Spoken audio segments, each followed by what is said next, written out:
तो आज से इंडियन एयरफोर्स का जो फेज 1 का एग्ज़ाम है उसमें अब ज़्यादा दिन नहीं रह गया, ओनली आपका 18 दिन। गिनकर 18 दिन आज से आप लोग जोड़ लीजिए। और बहुत सारे लड़के अब कंफ्यूज हैं कि अब यहाँ से क्या करें, यानी कि 18 दिन जो आपका दिन बच गया है, क्या कुछ नया ट्राई करना चाहिए, कुछ और पढ़ लेना चाहिए। अब हम बोलेंगे कि अब आपको कुछ नया नहीं करना चाहिए, नया ट्राई अब बिल्कुल भी मत करिए। जितना हो सके जितना आप पढ़ाई कर लिए हैं उसी को अगर आप प्रैक्टिस करते हैं, यानी कि मॉक देते हैं ऑनलाइन, तो वो आपका बहुत ही ज़्यादा फ़ायदा करेगा और आगे चलकर आप एयरफोर्स का जो एग्ज़ाम है उसको क्रैक भी कर देंगे।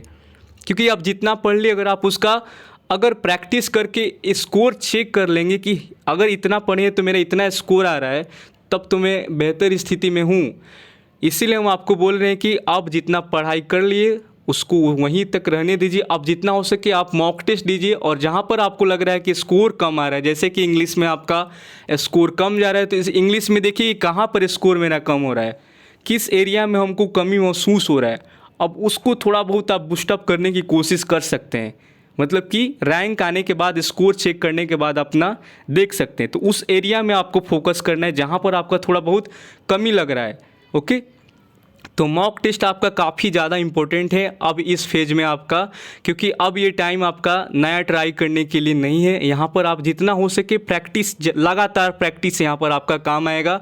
और टाइमिंग आपका काम आएगा, कितने दिन मतलब कि कितना टाइम ले रहे हैं आप लोग एक क्वेश्चन को सॉल्व करने में, ये ज़रूरी होगा। ये टेक्स्ट बुक आपको प्रोवाइड कर देता है।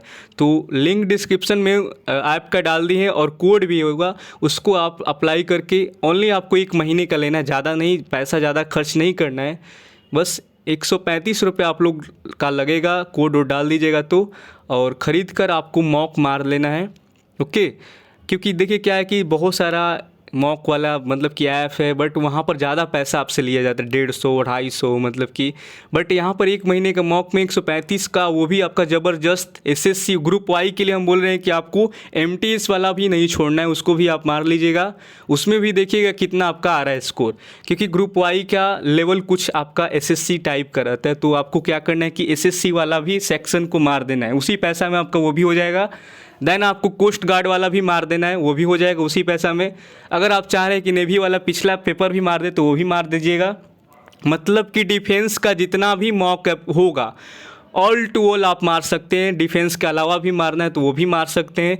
मतलब कि हर आपका फैसिलिटी उपलब्ध है यहाँ पर। टाइमिंग भी आपको मिल जाएगा, टाइमिंग वगैरह का सब कुछ है। जैसे आप एग्ज़ाम ऑनलाइन देते हैं सारा का सारा वैसा ही मिलेगा। बस आपको क्या करना है कि आपको देखना है कि स्कोर मेरा कितना आ रहा है। वाई ग्रुप के लिए मिनिमम 35 तो होना ज़रूरी है टेक्स्ट बुक पर, और अगर मैक्सिमम का बात करें तो 40 अगर मार दिए तो भैया आपका तो काम हो जाएगा। एग्ज़ाम में आप में बहुत आगे निकल जाएंगे आप लोग। और ग्रुप एक्स का 45 मिनिमम आपका ज़रूरी है, ठीक। और अगर आप ज़्यादा मार रहे हैं तो 50 मारिए, ठीक। लेकिन मेरे ख्याल से 40 भी अगर आपका आ रहा है टेक्स्ट बुक पर तो सेफ स्कोर मान सकते हैं उसको। बट अगर आप कट ऑफ नहीं खेलना चाहते हैं तो 45 को टपा दीजिए, आप लोग क्रॉस कर दीजिए 45 को। अगर आप 45 क्रॉस कर रहे हैं टेक्स्ट बुक पर ग्रुप एक्स के लिए, तो आने वाला जो आपका 18 से 22 का एग्ज़ाम है वो आपका बहुत ही बेहतर जाएगा। तो मेरे पास इसका लिंक डिस्क्रिप्शन में डाल दिए हैं टेलीग्राम का, उस पर आप स्क्रीनशॉट जरूर भेजिएगा कि यहाँ पर मेरा इतना स्कोर आया है, वो हम चेक कर लेंगे। आपका टेलीग्राम का ग्रुप डिस्क्रिप्शन बॉक्स में, और टेलीग्राम पर हम आपको मतलब कि अगर आपको लग रहा है कि भेजना चाहिए तो आप पर्सनल हमको मैसेज कर सकते हैं, स्क्रीनशॉट भेज सकते हैं, व्हाट्सएप पर भी भेज सकते हैं। तो सब कुछ आपको डिस्क्रिप्शन में मिल जाएगा। अब आते हैं जो मेन टॉपिक है। हाँ, ध्यान दीजिएगा कि यहाँ पर देखिए थोड़ा सा भी अगर आप लापरवाही करेंगे तो नतीजा बहुत ही ख़राब चला जाएगा। तो इसीलिए हम बोल रहे हैं कि अब ना तो थोड़ा सा कंजूसी को उधर हटा दीजिए, अब थोड़ा सा आप कैरियर के ऊपर ध्यान दीजिए कि हाँ थोड़ा सा यहाँ पर अगर इन्वेस्ट करेंगे तो लाइफ मेरा सेटल हो जाएगा बढ़िया से, ठीक। तो इसीलिए हम बोल रहे हैं कि बहुत सारे लड़के होते हैं जो बोलेंगे अरे कौन लेगा यार, टेक्स्ट बुक में पैसा कौन बर्बाद करेगा। वही लोग अच्छा खासा फिर रैंक मतलब कि आगे देखिए हम बहुत एग्जांपल दे सकते हैं। टेलीग्राम का जो ऑफिशियल होगा मेरा, अगर उसको सब्सक्राइब मतलब कि अगर आप सब्सक्राइब किए होंगे तो वहाँ पर आपको जाएंगे तो दिखेगा, वहाँ पर सब कुछ दिख जाएगा आपको कि कितने लड़के हैं जो कितना स्कोर किए। हम डाले हैं पूरा उन लोगों का स्कोर कितना उनका आया है। अब आते हैं थोड़ा सा आप बताते हैं आपको कि क्या क्या डॉक्यूमेंट्स आपका फेज 1 का जो एग्ज़ाम होगा उसके अंदर कंपलसरी होगा। ये मैसेज आया था व्हाट्सएप के अंदर कि सर इस पर एक वीडियो काफ़ी ज़रूरी है। तो देखिए यहाँ पर आपका एग्ज़ाम ज़्यादा दिन नहीं है और डॉक्यूमेंट्स आप लोग रेडी रखिए। तो सबसे पहले आपको 2 फ़ोटो ज़रूरी होगा यहाँ पर, 2 से 3 मैक्सिमम आप 3 लेकर जाएंगे, एक एक्स्ट्रा रख लीजिएगा। तो 3 आपका पासपोर्ट साइज़ फ़ोटो। अब एयरफोर्स यहाँ पर बोल रहा है कि भैया आपको वही फ़ोटो लेकर आना है जो आपने साइबर कैफ़े में दिया था, यानी कि जब आप ऑनलाइन किए थे एयरफोर्स के लिए तो कैफ़े वाले ने आपसे फ़ोटो मांगा होगा, वही फ़ोटो आप दिए होंगे, डेट ऑफ फ़ोटो जिस पर लिखा होगा वो फ़ोटो आप दिए होंगे। ठीक, तो साइबर कैफ़े बोल रहा है कि वो साइबर कैफ़े एयरफोर्स बोल रहा है कि आपको वही फ़ोटो लेकर आना है, बट ये कंपलसरी नहीं है। अगर आपके पास ऑनलाइन करते वक्त वाला फ़ोटो अभी आपके पास अगर उपलब्ध है तो बहुत ही बेहतर है, आप वही लेकर जाएंगे। अगर आपके पास नहीं है तो नया खिंचवाने की कोई ज़रूरत नहीं है। अगर आपके पास ऑलरेडी पासपोर्ट वाला फ़ोटो है यानी कि कलर में, तो उसे भी आप लेकर जा सकते हैं, कोई दिक्कत वाला बात नहीं होगा। तो पहला नंबर आपका फ़ोटो जो डॉक्यूमेंट्स में काफ़ी कंपलसरी होगा। और दूसरा आपको बता दें तो दूसरा नंबर आपका कलर में आपका फेज़ 1 का एडमिट कार्ड जो अभी आपको स्क्रीन पर दिख रहा है, ये एडमिट कार्ड आपको लेकर ज़रूर जाना पड़ेगा, वो भी कलर में। तो देखिए 1-2 रुपया में आपका ब्लैक एंड वाइट वाला प्रिंट होता है, 10 रुपये में आपका कलर वाला प्रिंट होता है। तो क्यों ना हम थोड़ा सा पैसा लगाकर अब कलर वाला ही प्रिंट करा लें, रिस्क लेने की क्या ज़रूरत है। तो कलर वाला आपका एडमिट कार्ड को फेज़ 1 का प्रिंट आउट निकाल कर आपको लेकर जाना है। वैसे आप ब्लैक एंड वाइट भी ले जा सकते हैं, बट क्या है कि थोड़ा सा हमको रिस्क लगता है इसमें कि पता नहीं वहाँ से कह दे कि जाओ फिर से करा कर लाओ। तो कोई दिक्कत नहीं, आप करा कर भी जा सकते, बट वहाँ पर क्या होता है, एक लाइन से एंट्री कराया जाता है, लाइन लगाकर आपका एंट्री कराया जाता है। अब लाइन से फिर निकलिएगा, फिर जाकर एडमिट कार्ड को प्रिंट कराइएगा, तब तक देखिएगा कि यहाँ से टाइम ही निकल गया। तो क्या है कि वो रिस्क क्यों लेना है, रिस्क वही करा लेंगे हम लोग। तो यही चीज़ है, आपका ओरिजिनल आपका एडमिट कार्ड को आप कलर में करा लीजिएगा। तो 2 आपका बताइए। तीसरा आपका यहाँ पर आधार कार्ड आइडेंटिफिकेशन के लिए आपका पहचान पत्र में क्या है कि एक आपको डॉक्यूमेंट्स ज़रूरी होता है, वो है आपका आधार कार्ड। तो आप आधार कार्ड को अपने साथ कैरी कर सकते हैं, बट वहाँ पर भी देखिएगा कि आधार कार्ड में जो डिटेल्स है आपका, यानी कि जो पर्सनल इन्फॉर्मेशन आपका दिया गया है आधार कार्ड के अंदर, क्या वो आपका फेज़ 1 के एडमिट कार्ड से मैच कर रहा है नहीं कर रहा है। यानी कि फादर्स नेम, बहुत लोगों का फादर्स नेम में मिसमैच हो जाता है, आधार कार्ड के अंदर कुछ और है और फेज़ 1 का जो ऑनलाइन करते वक्त दिए थे कुछ और हो गया है। तो वहाँ पर प्रॉब्लम क्रिएट हो सकता है। कभी कभी वो पूछ भी लेते हैं कि डीओबी बताओ अपना पहचानने के लिए, तो अगर डीओबी में फंसे तो वहाँ पर भी पकड़ा सकते हैं। तो डेट ऑफ बर्थ आपका ज़रूरी है आधार कार्ड पर जो है, वही आपका फेज़ 1 का एडमिट कार्ड पर भी सेम होना ज़रूरी है। डीओबी आपका बहुत बड़ा मैटर करता है फेज़ 1 का एग्ज़ाम के अंदर, डीओबी आपका वो ज़रूर मैच करते हैं। उसके बाद आपका फ़ोटो को मिलाएंगे, आपका शक्ल देखेंगे, फ़ोटो को मैच करेंगे, ठीक, वो भी मैच हो जाएगा। फिर आपका एड्रेस पूछेंगे मुंह से, अगर आप एड्रेस सही बताएं तो आप समझ जाएंगे कि हाँ यही लड़का एग्ज़ाम देने आया है। ओके, तो एड्रेस भी आपका सेम होना चाहिए वहाँ पर जो आपका मतलब कि है। उसके बाद आपका एड्रेस हो गया आपका, मतलब कि बहुत ये सब आपका ज़रूरी है, क्योंकि देखिए आप क्या है कि एडमिट कार्ड के अंदर क्या है कि देखिए यहाँ पर तो एड्रेस एग्ज़ाम सेंटर का दिया, सेंटर ऑफ एग्ज़ाम, यानी कि ये बस बताया गया है। तो अगर आपका आधार के अंदर में एड्रेस जो दिया गया है, अगर बाय द वे पूछ देते हैं कि अपना एड्रेस बताइए, तो आप अपना आधार वाला ही एड्रेस उनको बताइए, क्योंकि आपका एडमिट कार्ड में तो मेंशन हो रहता नहीं है एड्रेस आपका। तो अगर आपका आधार कार्ड में जो एड्रेस दिए हैं, अगर वो बाय द वे पूछ देते हैं कि एड्रेस क्या है, तो अपना जो आधार वाला एड्रेस है वही बताइएगा, ताकि आप वो समझ सके कि हाँ सही बता रहे हैं। अब बहुत लड़के हैं जो कहीं और का आधार में जो एड्रेस है रहते कहीं और है, नहीं, आपको वही बताना है जो आधार कार्ड में लिखा हुआ है। ओके, तो आधार वाला ही एड्रेस उनको बताइएगा। अगर पूछे तो, नहीं पूछे तो कोई बात ही नहीं है, एंटर हो जाएंगे तो ठीक है, पूछ दिए तो ठीक है। पिन कोड अपना देख लीजिएगा, याद वाद है तो याद कर लीजिएगा। तो कभी कभी पिन कोड भी पूछ देते हैं।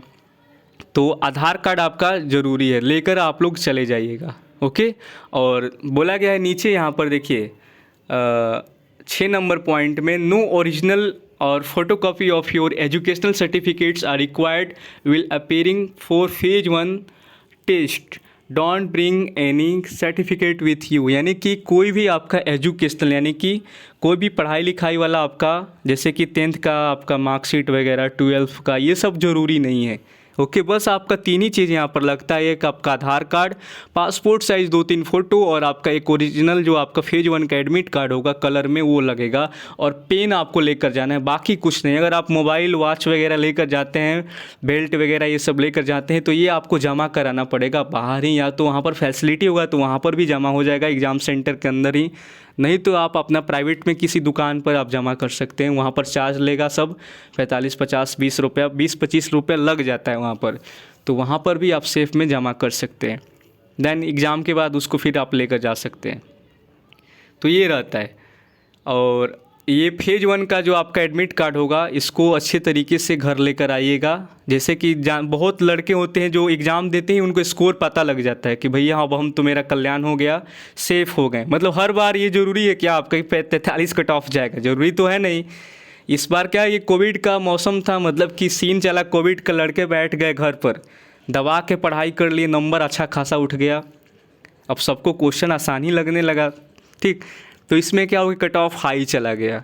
कट ऑफ हाई जाने के कारण आपका क्वेश्चन बोल रहे हैं लड़के की ईजी आ गया था, बहुत ही आसान टाइप का क्वेश्चन आया था और बहुत ही दबा कर लिखे। और हमको लग रहा है कि इनका पढ़ाई इनको क्वेश्चन को आसान बनाया था। क्वेश्चन आसान नहीं होगा, पढ़ाई जो होगा इनका क्वेश्चन को आसान बना दिए थे, क्योंकि बहुत ही ज़्यादा टाइम मिल गया था पढ़ाई करने के लिए। तो उन लोग को लगा कि इसमें क्वेश्चन ही आसान, बट क्वेश्चन उसी टाइप का फिर आएगा आपका। बट जो पढ़ाई दबा कर किया होगा वो फोड़ फाड़ कर आ जाएगा एग्ज़ाम को। और जैसे ही एग्ज़ाम ख़त्म होता है तो बहुत सारे लड़के अपने स्कोर भी बता देते हैं कि हाँ हो जाएगा मेरा आराम से, और वो फेज़ 2 का मतलब की तैयारी में लग जाते हैं। उनको पता है कि एग्ज़ाम निकल गया है मेरा, और जो नहीं लिखते हैं उनको भी पता है कि हाँ हम नहीं, ख़राब चला गया मेरा।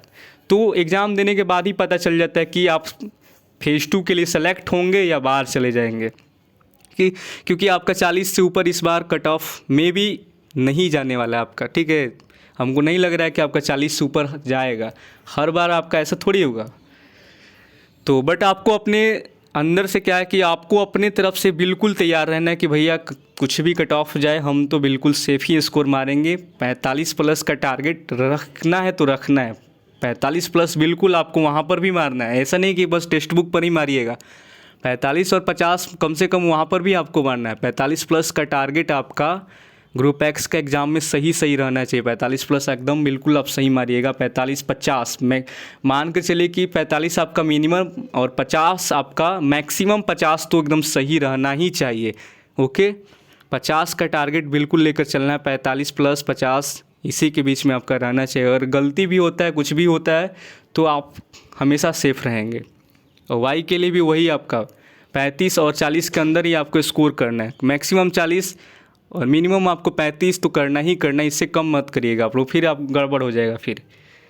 तो यही हम आपको बताने वाले थे कि यही आपको लेकर जाना है। और प्लीज़ कैरी ऑन, देखिए बोला गया 7 नंबर पॉइंट में प्लीज़ कैरी ऑन, मतलब कि एक आपको ब्लू पेन, एक black ink ball pen for signature and rough work के लिए आपको ब्लू और ब्लैक पेन बॉल वाला आपको लेकर जाना। बॉल पेन, ब्लू पेन, ये सब आपको पेन वगैरह आपको रखना पड़ेगा वहाँ पर। ठीक, तो ये सब बोला गया for the use of examination centre only. यहाँ पर सिग्नेचर ऑफ लिखना है, यहाँ पर जो वहाँ पर तो रहेंगे वहाँ पर, और उसके बाद ये सब आपको उनके लिए है। ये सब में आपको कुछ नहीं करना है। यहाँ पर मुहर वगैरह लगेगा, जो आपके एग्ज़ाम नियंत्रण होंगे उनको साइन मतलब कि वहाँ पर किया जाएगा, तब आपका ये वैलिड हो जाएगा एडमिट कार्ड। किए तो ठीक है, नहीं करेंगे तो आपको मतलब कि देख लेना है, ज़रूरी नहीं कि वो करेंगे ही। तो यही आपको बताना था, समझ गए। बाकी और वीडियो अब आपका रेगुलर हो जाएगा। होली के कारण आपका वीडियो डिले हो गया था, मतलब कि टाइम पर नहीं मिल रहा था। अब कंटेंट आपको मिलता रहेगा। बहुत ही जल्द आपका पीएसएल का एक और वीडियो लेकर आएंगे, वो भी देखिएगा आप लोग। और फिजिक्स वाला आपको दे रहे हैं, आज दे देंगे। आप बहुत मतलब कि होली के कारण समझ गए आप लोग ना, बहुत ही अस्त व्यस्त वाला हो गया था काम।